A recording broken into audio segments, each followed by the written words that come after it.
नमस्कार। मैं कमलेश कबीर आपका एक बार फिर स्वागत करता हूं इस नए एपिसोड में। आज के इस एपिसोड में हम बात करेंगे कर्नाटका की। कर्नाटक में जिस तरीके से राजनीतिक परिस्थितियां बनी हुई है, उसके बाद से सारे पॉलिटिकल जितने भी जो ऑब्जर्वर है, जो एनालिसिस करते हैं, उनकी नजरें कर्नाटक पर टिकी हुई है। अब कर्नाटक पर क्यों टिकी हुई है, हम उसका तो विश्लेषण करेंगे ही, लेकिन साथ में हम यह भी विश्लेषण करेंगे कि आखिर कांग्रेस पार्टी में यह चल क्या रहा है। एक तरफ बड़े दावे किए जा रहे हैं कि कांग्रेस पार्टी में सर्जरी चल रही है, लगातार कांग्रेस पार्टी जो है वो आगे की रणनीति पर काम कर रही है। तो फिर दूसरी खबर यह आती है केरला से शशि थरूर वाली, और अब इसमें कर्नाटक से। और कर्नाटक जो है उसकी बात करना इसलिए भी जरूरी हो जाता है क्योंकि कर्नाटक में जिस तरीके से भारतीय जनता पार्टी को हराकर कांग्रेस पार्टी सत्ता में आई थी, तो ये अपने आप में जो है वो बड़ा ही दिलचस्प था। अब जब मैं ये कह रहा हूं तो मैं क्यों कह रहा हूं, हम उसी पे हम सीधा आते हैं। इस वक्त डीके शिव कुमार और मल्लिकार्जुन खड़गे के बीच में मतभेद जो है वो साफ तौर से दिखाई दे रहे हैं। अब आपको लगेगा कि डीके शिव कुमार का सिद्धारमैया के साथ में जो है वो मतभेद हो सकता है, मल्लिकार्जुन खड़गे के साथ में मतभेद क्यों? तो अब आपको इसको समझना जरूरी है। समझना इसलिए जरूरी है क्योंकि डीके शिव कुमार सबसे पहले बहुत पैसे वाले व्यक्ति है, रिसोर्सफुल पर्सन है। और कांग्रेस पार्टी की जब राहुल गांधी की मैं बात करूंगा, जब भारत जोड़ो न्याय यात्रा थी, तब पैसा जो खर्च करने का काम किया वो डीके शिव कुमार ने किया। 40 साल से वो इस पार्टी के साथ जुड़े हुए हैं। और जिस तरीके से मई 2023 में कर्नाटक विधानसभा के चुनाव हुए, तो वोकालिका समुदाय को जो है वो अपने साथ लेकर आए वो व्यक्ति थे डीके शिव कुमार। और उसके बिना कांग्रेस पार्टी का सत्ता में आना बड़ा मुश्किल था। अब ऐसी स्थिति में कांग्रेस पार्टी के पास सीटों की संख्या 140 और विपक्ष के पास मिलाकर जो सीटें हैं वो है, चाहे वो जेडीएस की बात करें, भारतीय जनता पार्टी की बात करें, तो लगभग 84 सीट। तो कांग्रेस पार्टी को पूर्ण बहुमत की सरकार मिली। अब सवाल खड़ा यह हो रहा था कि आखिर कांग्रेस पार्टी की तरफ से मुख्यमंत्री कौन होगा। तो सबकी नजरें डीके शिव कुमार के ऊपर टिकी हुई थी, क्योंकि डीके शिव कुमार को कांग्रेस पार्टी का हनुमान भी कहा जाता है। आपको पता ही होगा, क्योंकि जब भी किसी राज्य में सरकार खतरे में आती है तो एमएलए की सुरक्षा और चाक चौबंद के लिए जो है वो डीके शिव कुमार सबसे आगे खड़े दिखाई देते हैं। तो इसलिए संकट मोचक हनुमान भी कहा जाता है। तो सबको लग रहा था कि कांग्रेस पार्टी के मुख्यमंत्री डीके शिव कुमार होंगे, लेकिन मुख्यमंत्री बना दिया गया सिद्धारमैया को। अब यहां से जो है वो खबर ये निकल कर आई कि बैठक में फैसला ये लिया गया कि 2.5 साल के लिए सत्ता में साझेदारी होगी। 2.5 साल के लिए सिद्धारमैया मुख्यमंत्री बनेंगे और 2.5 साल के लिए डीके शिव कुमार। तो अब आप 2023 मई से अगर आप देखोगे कैलकुलेट करके 24 और 25, तो लगभग अब जो है वो समय आने वाला है जिसकी हम बात कर रहे हैं। अब ऐसी स्थिति में आपने देखा लड़ाई जो है वो सिद्धारमैया और डीके शिव कुमार के बीच होनी चाहिए, लेकिन जब भी डीके शिव कुमार कोई ऐसा स्टेप लेते हैं तो सबसे पहले उसके ऊपर जो है वो बयान आता है या तो प्रियंक खड़गे का या मल्लिकार्जुन खड़गे का। इससे आपको स्थिति स्पष्ट हो जाएगी कि आखिर मल्लिकार्जुन खड़गे का कर्नाटक में क्या इंटरेस्ट है। तो अगर इस इंटरेस्ट को समझना है तो आपको समझना पड़ेगा सबसे पहले कर्नाटक की राजनीति। कर्नाटक की राजनीति कांग्रेस पार्टी में अगर हम देखें तो 3 धुरी में बटी हुई है। पहला, आपको पता होगा डीके शिव कुमार जिस समुदाय से वो आते हैं, वोकालिगा समुदाय। दूसरा, अगर हम देखें सिद्धारमैया, तो वो ओबीसी समुदाय को रिप्रेजेंट करते हैं। और मल्लिकार्जुन खड़गे दलित। तो दलित और ओबीसी इन दोनों को मिला दे तो जिस समुदाय विशेष से डीके शिव कुमार आते हैं वो हमेशा से दलित और ओबीसी के लोग जो है वो उसके विरोधी रहे। तो एक गणित आपको यह समझ में आएगा। दूसरा, आपको यह समझ में आएगा कि मल्लिकार्जुन खड़गे जब राष्ट्रीय कांग्रेस के अध्यक्ष है तो फिर कर्नाटक में इतना इंटरेस्ट क्यों? तो उसकी बड़ी वजह यह है पुत्र मोह है। और पुत्र मोह में अगर यह सरकार चली जाती है तो कोई इसमें अतिशयोक्ति भी नहीं है, क्योंकि कांग्रेस पार्टी पुत्र मोह के चलते पहले भी जो है वो सरकार उनकी अपनी जिसको कहें कि कटघरे में खड़ी कर चुकी है। आप राजस्थान का उठा के देख लीजिए गुटबाजी। राजस्थान में हार का कारण क्या था? और राजस्थान में हार का कारण था जिस तरीके से अशोक गहलोत की उम्र का तकाजा, 3 बार के मुख्यमंत्री, और उनको लगा कि अगर सचिन पायलट आगे आ जाएंगे तो उनके बेटे वैभव गहलोत का राजनीतिक कैरियर वहीं समाप्त हो जाएगा। उसके बाद राज्य की राजनीति में वैभव गहलोत को ज्यादा स्पेस नहीं मिलने वाला है। तो सचिन पायलट को निपटाते निपटाते कांग्रेस पार्टी को ही निपटा दिए गए। उसके अलावा अगर आप देखोगे तो ये पहला उदाहरण नहीं है, हरियाणा का ताजा उदाहरण आप ले लीजिए।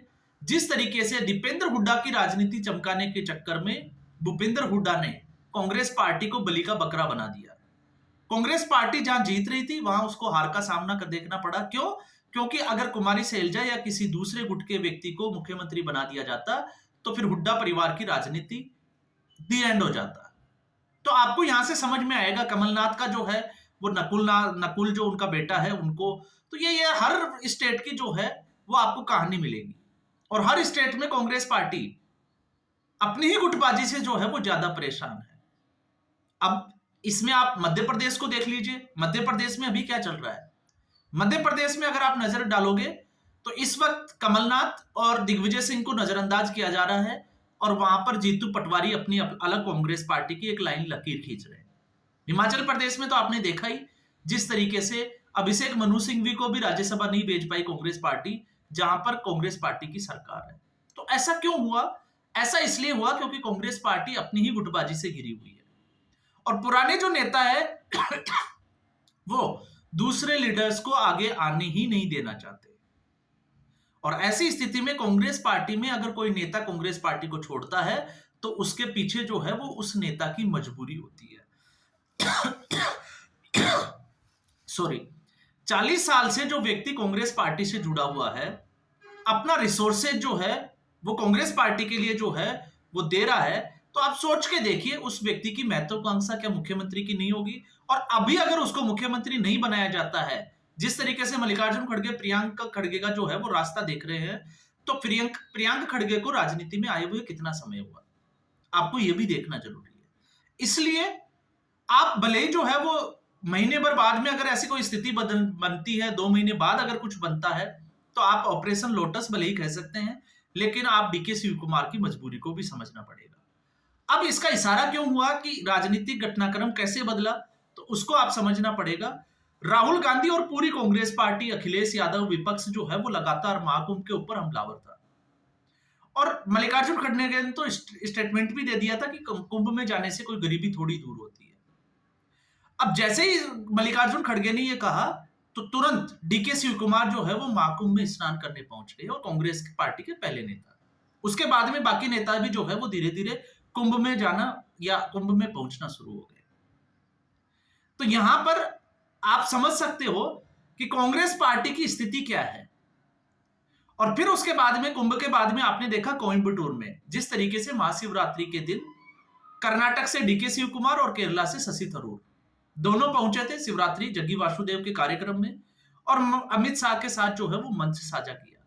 और उसके बाद से ये खबरें जो है वो लगातार चल रही है। शशि थरूर वो ऑलरेडी कांग्रेस पार्टी पर हमलावर है और ऐसी स्थिति में डीके शिव कुमार, और फिर उसके बाद में डीके शिव कुमार का बेंगलोर पहुंचकर यह स्टेटमेंट आगा, इसमें स्टेटमेंट आना कि वो जन्मजात हिंदू है और वो हिंदू ही मरेंगे। तो आप समझ सकते हैं ये इशारा जो है वो किस तरफ है। लेकिन इसके साथ मल्लिकार्जुन खड़गे से टकराव की स्थिति को आप ऐसे भी समझ सकते हैं, जब आस्था के महाकुंभ के ऊपर मल्लिकार्जुन खड़गे ने उंगली उठाई तो डीके शिव कुमार पहले कांग्रेसी थे जिन्होंने ये कहा था कि प्रयागराज काशी शिव की नगरी है और मल्लिकार्जुन का नाम ही शिव है। तो क्या वो इस राजनीतिक जिसको कहें कि दबाव के चलते क्या अपना नाम बदल लेंगे? तो अब सवाल खड़ा यही होता है, क्या मल्लिकार्जुन खड़गे नाम बदल लेंगे या फिर वही एक जिस तरीके से राष्ट्राध्यक्ष तो बना दिए गए कांग्रेस पार्टी के, लेकिन सिर्फ और सिर्फ डम्मी। उनका अगर आप देखोगे तो उनकी चलती नहीं है, लेकिन सिर्फ और सिर्फ इसलिए गांधी परिवार की पैरवी करनी पड़ती है क्योंकि प्रियंक खड़गे की जो राजनीति है उसका जो कैरियर है उसको मल्लिकार्जुन खड़गे को चमकाना है। तो ये जो संकेत जो मिल रहे हैं, इसलिए जो है वो हम कह सकते हैं, और इसीलिए जो है वो राजनीतिक गलियारों में इस वक्त कर्नाटक का जो मुद्दा है वो बड़ा हावी हो रहा है। अब सवाल खड़ा ये होता है कि यह पॉसिबल है कि डीके शिव कुमार, तो बिल्कुल पॉसिबल है, क्योंकि सचिन पायलट कोशिश कर चुके हैं, और इस कोशिश में अगर कांग्रेस पार्टी का नुकसान हो जाता है तो फिर इसके लिए जिम्मेवार कौन है? संगठन या फिर कर्नाटक की प्रदेश कांग्रेस, क्योंकि अध्यक्ष उसके जो है वो डीके शिव कुमार खुद है। तो फिर इसके लिए जिम्मेवारी होगी संगठन की। क्यों होगी?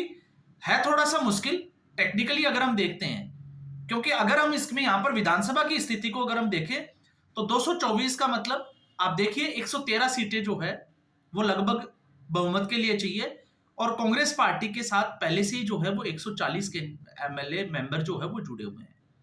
तो बहुत सारे मेंबर को तोड़ के जाना लेकिन मुमकिन भी है, क्योंकि ज्योतिरादित्य सिंधिया मध्य प्रदेश में ऐसा कर चुके हैं। तो प्रबल संभावना है कि कांग्रेस पार्टी भी कर्नाटका में जो है वो कुछ बड़ा होने वाला है, और ये उसके पहले की जो है वो आहट है।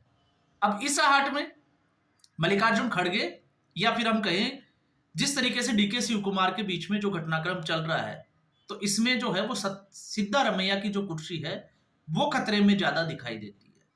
तो इसलिए मैंने कहा था कि यहां पर जो है वो स्थिति अलग अलग तरीके से, और अलग अलग तरीके से कैसे है वो आप समझ गए होंगे। किससे कौन नाराज है और किस तरीके से नाराजगी है और उसके कारण क्या है, उन सभी कारणों पे जो है वो मैंने थोड़ा थोड़ा प्रकाश जरूर डाला है। तो उम्मीद करूंगा आपको ये वीडियो पसंद आया होगा। वीडियो को लाइक करें, शेयर करें, चैनल जरूर सब्सक्राइब करें। धन्यवाद।